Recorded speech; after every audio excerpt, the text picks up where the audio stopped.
subhanahu wa ta'ala nous a oubliés. Et c'est une question légitime. Et d'ailleurs, toute personne, croyant, croyante, musulman, musulmane, se doit de se poser cette question. Allah m'a-t-il oublié? Et si c'est le cas, eh bien c'est un véritable problème. Car si tu n'as plus Allah, ton Seigneur, tabaraka wa ta'ala, le clément, celui qui apporte son secours quand il veut, comme il veut. Si tu n'as plus de ton côté Allah subhanahu wa ta'ala, celui qui quand il veut quoi que ce soit, il dit kun fayakun, soit et c'est, eh bien c'est très problématique. Donc il est important de savoir est-ce que tu es du côté d'Allah et est-ce qu'Allah subhanahu wa ta'ala est avec toi? En d'autres termes, est-ce qu'Allah azza wa jal t'a oublié ou pas? Alors bien sûr, quand on parle d'oubli, ce n'est pas le même oubli qui concerne les êtres humains, qui est lié à l'être humain, qui est doté de faiblesse, d'incapacité, de limites. Allah subhanahu wa ta'ala, ghaniyun anil alamin. Il se suffit à lui-même. Il n'a besoin de personne, alors que tout le monde dépend de lui, subhanahu wa ta'ala, amma yushrikun. Donc ce n'est pas un oubli accompagné de déficience ou de faiblesse. Pas du tout. Mais il faut comprendre le sens. Si quelqu'un, walillahi al-mathalul a'la, dont tu as besoin d'aide, eh bien t'oublies, tu seras dans une situation difficile. Tu vas te tourner vers quelqu'un d'autre. Tu seras mal, tu seras gêné parce que tu as vraiment besoin de cette personne-là, mais elle t'a oublié, c'est-à-dire elle t'a délaissé. Elle t'a tourné le dos. Walillahi al-mathalul a'la. Eh bien c'est dans ce sens qu'il faut comprendre cela. L'oubli, quand Allah parle de l'oubli, parce que c'est Dieu qui en parle dans le Coran al-Karim, ça ne veut pas dire qu'Allah azza wa jalla est doté de déficience, mais il te rappelle que si je t'oublie, je me détournerai de toi. N'espère plus mon aide, n'espère plus mon assistance, n'espère plus mon secours, n'espère plus d'espérer que je sois avec toi si tu m'as oublié complètement. Si tu m'as oublié complètement, je dis cela dans le sens si tu as vraiment abandonné Dieu et oublié alors que la mort t'a frappé. Mais alhamdoulilah, l'espérance doit être toujours de mise. Espérer revenir vers Allah. La porte de Dieu est toujours ouverte à celui qui se repent sincèrement, peu importe le mal ou les péchés qu'il a commis, bien sûr avec des conditions du repentir. Mais lorsqu'on sait que Dieu peut nous oublier, normalement on doit craindre l'oubli d'Allah subhanahu wa ta'ala et se demander comment je peux provoquer l'oubli d'Allah azza wa jalla. Et à ce moment-là, on pourra répondre à cette question que beaucoup se posent.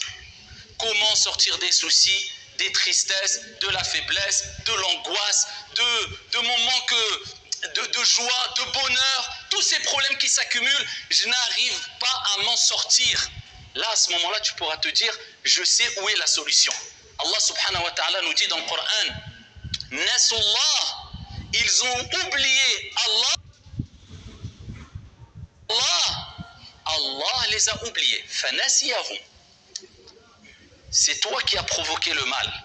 Quand tu es submergé par le mal et les épreuves, alors tu ne peux pas t'en sortir. Ou de manière générale, la communauté musulmane, de manière générale, quand elle est submergée par des épreuves, par des problèmes, c'est peut-être même sûrement, qu'on le veuille ou non, difficile à entendre ou pas. C'est Allah qui nous le dit dans le Coran, c'est peut-être qu'on a oublié Allah.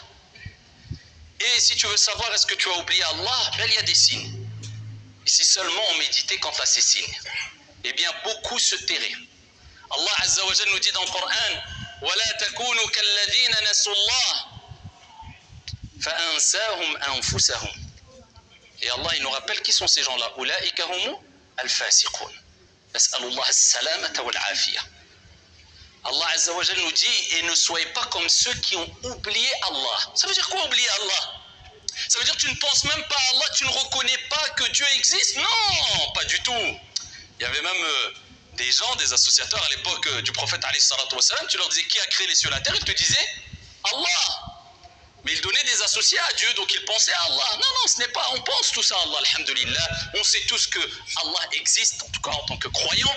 Mais le problème, il n'est pas là. C'est pas quand on ne pense pas à Allah, c'est quand on ne pense pas assez à Dieu, de telle sorte qu'on obéit à Allah subhanahu wa ta'ala et qu'on s'écarte des actes de désobéissance. Oublier Allah, ça veut dire que tu te détournes de son obéissance, tu oublies que tu dois l'adorer, tu oublies que tu dois lui obéir, et tu oublies que tu dois t'écarter de ce qui est mauvais pour toi, en d'autres termes, ce que Allah t'a interdit, parce que tout ce que Allah t'a interdit, que tu le comprennes ou pas, c'est un mal pour toi.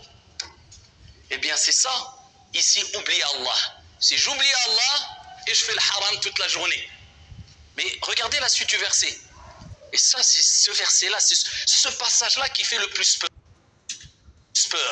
C'est pour ça que je vous ai dit, si on avait médité quant à ce verset comme il se doit, beaucoup se tairait. Vous allez comprendre pourquoi. Allah subhanahu wa ta'ala, il nous dit dans ce verset coranique, فَأَنْسَاهُمْ أَنفُسَهُمْ.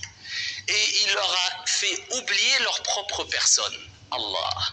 Donc un des signes que tu as oublié Allah, et qui bien sûr provoquera le fait que Dieu t'oubliera, t'abandonnera, tu seras voué à ta propre merci, catastrophe, c'est ce qu'on n'espère pas, eh bien c'est que tu oublies ta propre personne. En d'autres termes, tu t'occupes pas de l'éducation de ton âme, tu t'occupes pas de faire des efforts sur toi-même, tu t'occupes pas pour te corriger, tu t'occupes pas pour progresser. Alors, on est tous faibles, on fait tous des erreurs, on glisse, on se relève, c'est comme ça, c'est un marathon, la pratique religieuse, c'est pas un sprint, faire aller trop vite et ensuite faire des dégâts et faire plus de mal que de bien. Attention, quand le prophète alayhi salatu wassalam nous rappelle dans le sens ici que la religion est quelque chose de grand, d'énorme, si tu essaies de prendre le dessus, elle t'écrasera. C'est pour nous rappeler, attention, doucement mais sûrement, mais cela ne va pas dire, cela ne veut pas dire, pardon, je n'avance pas, je n'évolue pas. Pose-toi la question, est-ce que j'évolue?